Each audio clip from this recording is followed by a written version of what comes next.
Rajčice se obično povezuju s proljećem i toplinom, ali malo ljudi zna da se njihov uzgoj može započeti puno ranije, čak i usred zime.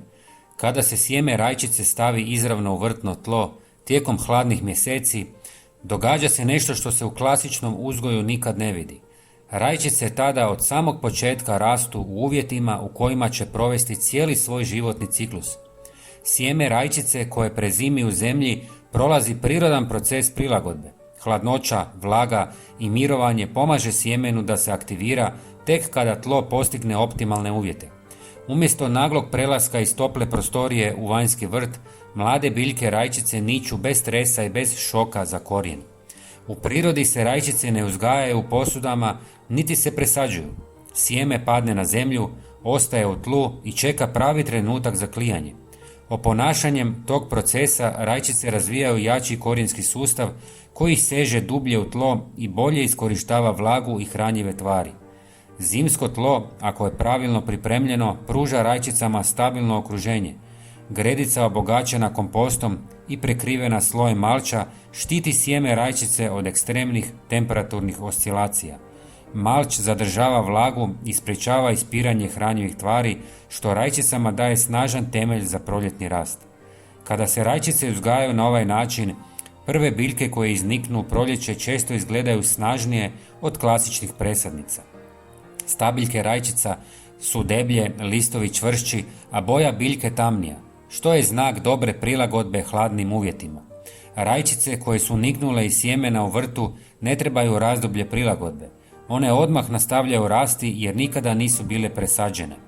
Presađivanje često oštećuje korijen rajčice i usporava rast, dok rajčice uzgojene izravno u zemlji taj problem uopće nemaju. Još jedna prednost ove metode je prirodna selekcija. Ne preživi svako sjeme rajčice, ali ono koje nikne pokazuje iznimnu otpornost. Takve biljke rajčice rjeđe oboljevaju, bolje podnose hladne noći i lakše se nose s ljetnim vrućinama. Odabir sorti rajčice igra važnu ulogu. Najbolje rezultate daju otpornije sorte koje su prilagođene vanjskim uvjetima i koje imaju snažan genetski potencijal. Takve rajčice pokazuju stabilan rast i pouzdanu rodnost čak i u promjenjivim vremenskim uvjetima. Kako se rajčice razvijaju, potrebno je prorijediti biljke kako bi svaka imala dovoljno prostora.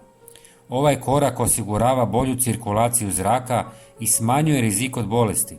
Jače biljke rajčice brzo preuzimaju prednost i nastavljaju rasti bez dodatnih poticaja. Rajčice uzgojene na ovaj način zahtijevaju manje zalijevanja.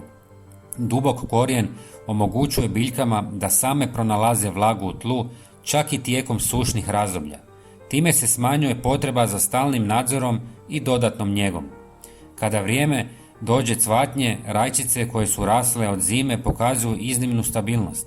Cvjetovi su otporniji na nagle promjene temperature, a oplodnja je pouzdanija. To se kasnije vidi i na broju plodova.